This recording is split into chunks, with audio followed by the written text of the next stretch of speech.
Hello, welcome back to my channel, or welcome for the first time if you're new here. My name is Bryn. I am transgender and non-binary, and I make videos about those topics. So if you've been following me, you know that my bottom surgery is coming up, and I wanted to let you all know the date for my bottom surgery is March 30th, and the day that I'm filming this video is March 28th. So,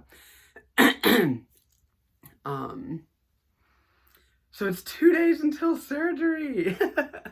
I'm filming this because I want to talk about like the things that I've had to do like leading up to surgery, and I want to like let you know where my emotions are, how I'm handling things, all that kind of stuff, because I'm trying to be more, well, not more, but I want to like film this process much more in the moment. Most of my other videos that I've filmed have been me like reflecting back on how I felt about certain situations or certain things or whatever.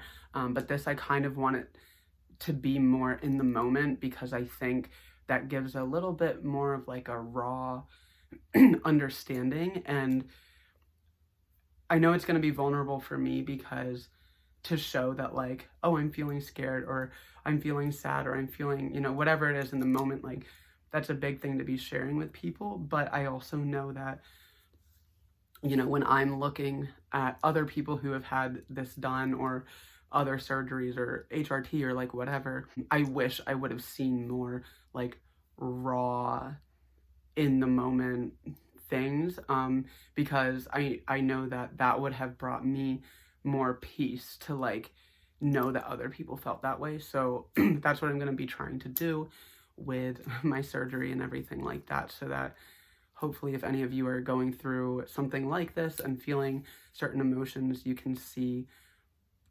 that you're not alone and you're not like, there's nothing wrong with you. And even if you're not going through this now, you could see what it's gonna maybe feel like for you if you ever decided to do this. So that being said, first I want to talk about the practical things that I've had to do leading up to surgery. So I think maybe the beginning of March sometime, I think it was the 7th of March, if I remember correctly, one of my friends and I went to Walmart and we purchased as much as we could. There was a list that my surgeon sent me of things that I needed to get before surgery, and all of those things are for at home. I wasn't sure if I was supposed to bring them with me, but they said they have everything there that they need, and that everything that is on that list is for when I get home and I'm dilating and stuff like that. If you don't know what dilating is, if you're very new to this kind of stuff, basically after I have surgery, I have to put something in my wound to keep it from shutting. Think of it like if I took this out of my ear, you know, maybe after a minute it wouldn't close up, but after a week it would start shrinking or something like that.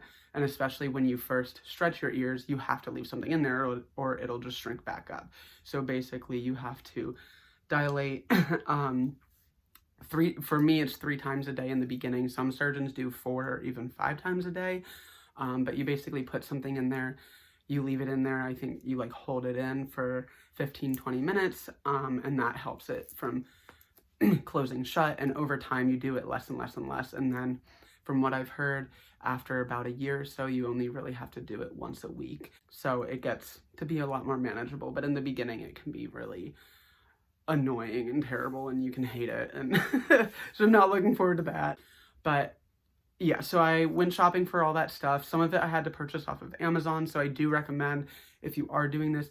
I am very much a procrastinator, and I am so proud of myself that I did this like 3 or 4 weeks before, I think it was like 3 weeks before surgery, because then I had time to order on Amazon what I couldn't find in the store, or, you know, go to another store and try to find it instead of scrambling the last day and freaking out. On top of all that shopping, for surgery itself, you have to take out your piercings, you have to take off your rings. I know. I took off my nail polish already because they said not to have nail polish on.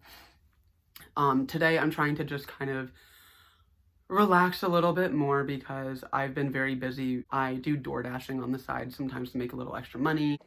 I don't know if they have DoorDash everywhere, so if you don't know what that is, it's basically just like a food delivery company. A bunch of restaurants will like sign up to use DoorDash, and then like you could go on the DoorDash app and order from any of the restaurants nearby, and then I would pick it up from the restaurant and then drive it to your house. And yeah, it's like that. It's pretty simple. It's honestly, it's a really nice side job. It never gets boring. I like driving, and it's never the same thing because I'm always driving around to different places, so I honestly really like it.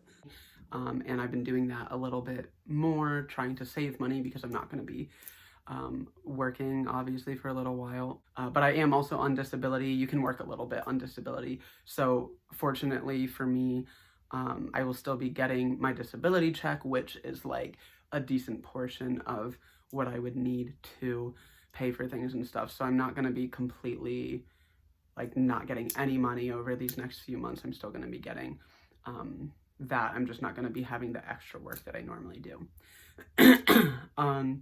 Tomorrow, this is like, I am not looking forward to tomorrow. So tomorrow I have to drink a bottle of magnesium citrate, which basically flushes out your digestive system so that you are hollow and empty so it doesn't interfere with your surgery, because they're so close together. That'd really be a shame if that interfered. And then I also have to drink Miralax, which is it's a powder that you mix in with a liquid, and I'm mixing it in with Gatorade, and it's like a whole bottle of Miralax. Like, oh my god, it's gonna be terrible. I'm not looking forward to it.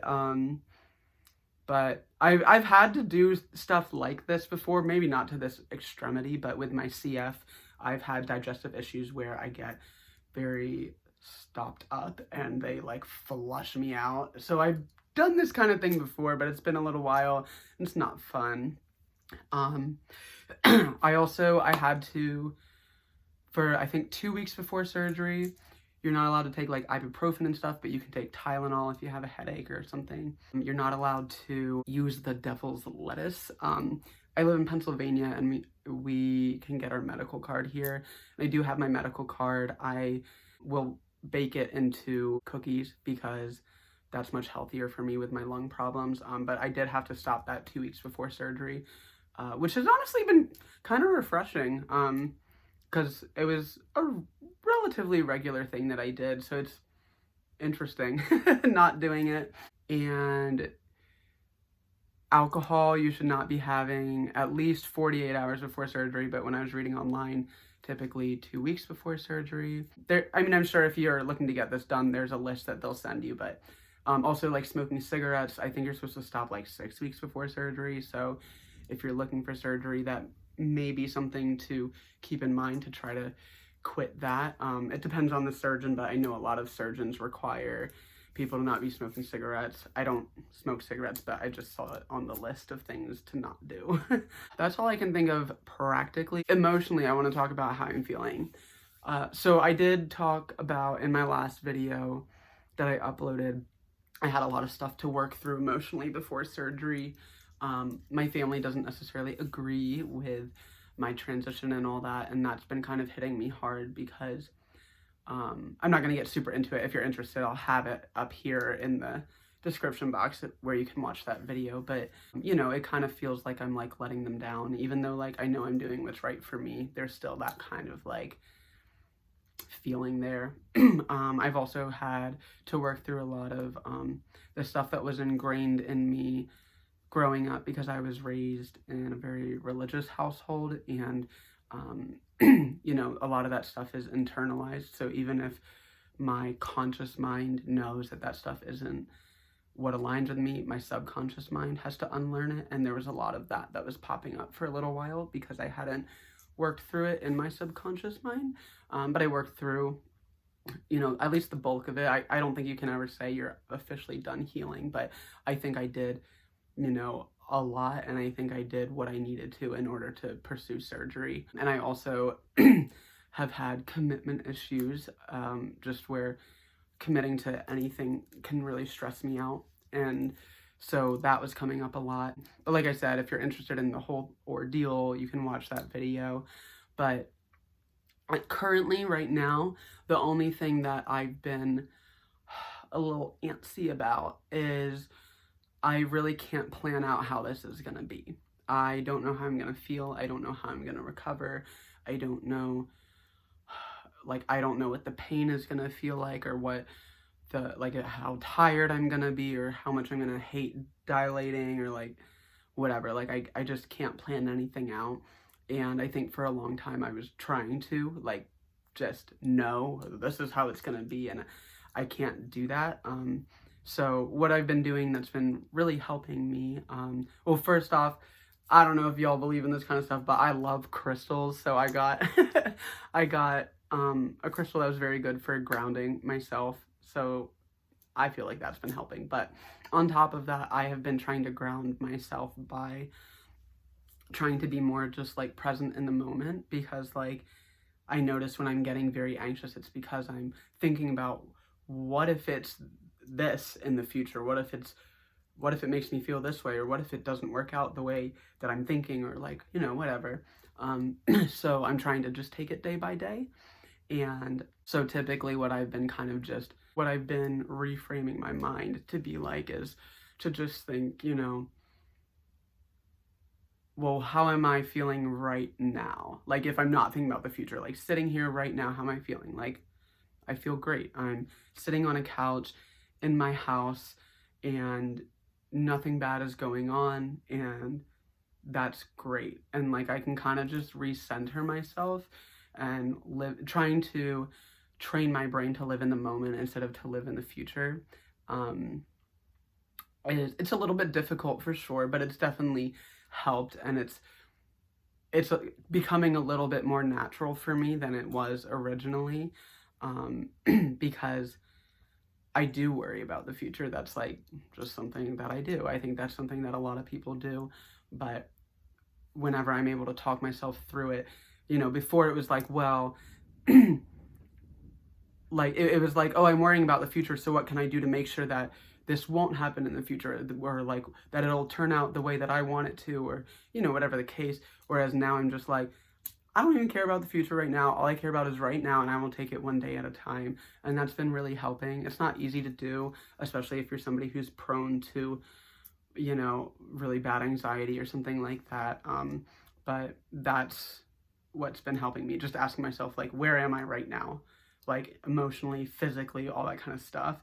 And then I can just recenter myself. So I definitely recommend that. Even if you're not getting surgery, even if you just worry about the future a lot, or you're making some certain decision and you're worrying about it, like I know right here, right now is where I'm supposed to be, and I will take it one day at a time. So I think that's everything in terms of feelings, and in terms of like the practical stuff that I've had to do. Oh, actually, I do want to add one more thing, and I didn't actually do this, but I would recommend doing this if you're getting surgery, especially if it's bottom surgery and you're not going to be like up to walking around. So I would recommend freezing a lot of meals, like cooking them beforehand and then freezing them. The reason I did not do this was I originally was going to do it today, but I'm like, I need a break, because I have not had a break. I have not had a day where I haven't had to do anything for a very long time. And I need a day, because after surgery, I'm going to have to be dilating all the time, and I'm not going to get that break. So I talked to one of my really good friends. He's going to be the one bringing me to surgery, and he's also going to be staying with me for a few weeks after surgery in my guest room, which is actually this room. But and basically he was like, well, why don't we just, we as in him, he's like, why don't I just cook for you when we get back? And then I was like, well, that works, because he's already going to be living here. Like, originally I assumed that I have friends who have offered to help, and like if I need something they can come around, but it was really nice of him to offer to basically live here for a few weeks. Maybe not 100% of the time, but for the most part. And I will say I am blessed. I have like the best friends ever. Like, I don't even know what I would do without them. So he's going to be cooking for me when I come back, and he's going to cook in bulk and then put it in the freezer, but he's busy today. end tomorrow. So that's why he was like, I can't do it now. So why don't you just take a break and we'll take care of it when I get back. Because he'll be with me in the hospital as well. So he won't be able to do it then. But yeah, that is everything in terms of what I'm feeling, what I've had to do practically, and all that, a little update. I will probably be filming again right before I leave for surgery, or I'll be in the car. Well, no, because I guess you won't really be able to see me in the car. Yeah, so probably before I leave for surgery, like maybe the night before, I'll film. I might be staying at my friend's house that night just because his house is a little closer to the hospital. So it may not be with this background, but I will try to film if I have the time that night to talk about how I'm feeling. But yeah, and also I really appreciate all of you. Like, so many of you have reached out and congratulated me or wished me luck or like all that kind of stuff, and I really appreciate it because emotionally this is a lot. You know, it seems simple, like, oh, you go in for surgery, then you get out and you're done, but like it's a lot of emotions that are very hard to work through. And I will say, like, I'm proud of myself for managing to work through the emotions that have come up, but it has been really hard, and I really appreciate everyone who's supported me, and it just means a lot. And I know I've said this before in some of my other videos, but I know I've gotten comments, or, you know, people will message me on Instagram and say, you know, like, oh, you made this video and it made me feel less alone, or you said this thing and it really clicked with me and I never heard somebody say it that way, or, you know, whatever the case. But I want you all to know that, honestly, like, when you reach out, whether it's through the comments or through like Instagram messages, when you reach out and tell me how my experience has benefited you in some way, that also makes me feel like, it makes me feel like I have more of a community, because when I was like going through all this and figuring everything out, I did feel really alone, and I was like constantly searching for somebody that I could look at and say, like, that's how I feel. And I just really felt disconnected from the world for a large portion of my life because of it. And so, you know, just because I have this platform and just because I make videos doesn't mean that I didn't struggle and don't still struggle with a lot of the same feelings that all of you have come, or not all of you, but, you know, some of you have come to me and told me that you feel. And it really means a lot to know that, like, my experience is relatable to a lot of other people. And it makes me happy that I can, like, provide a space for people like me who are, you know, trying to come to terms with themselves, or feel a little bit lost, or are looking for answers, or looking for that connection. But like, I just want to reiterate that, like, you've given me that connection as well. And like, I didn't have that for a long time until I really started making these videos, and I really, really appreciate that. So thank you all if you've made it this far, and thank you all for your support and just for everything. So I'll keep you updated. I will be making in the moment videos, like, I guess like vlog style, or like whatever, where it's not like edited and crap. It's just like me, like whatever. I don't know, maybe I'll be moody and terrible, I don't know. But you'll get to see me in the moment, and that'll hopefully give a really like raw perspective for any of you who are considering this, or who are just curious on how these things go. So I will be making those videos once I'm going through surgery. I'm not sure when I'm going to be posting all these videos, but stay tuned, of course. Yeah, so thank you all.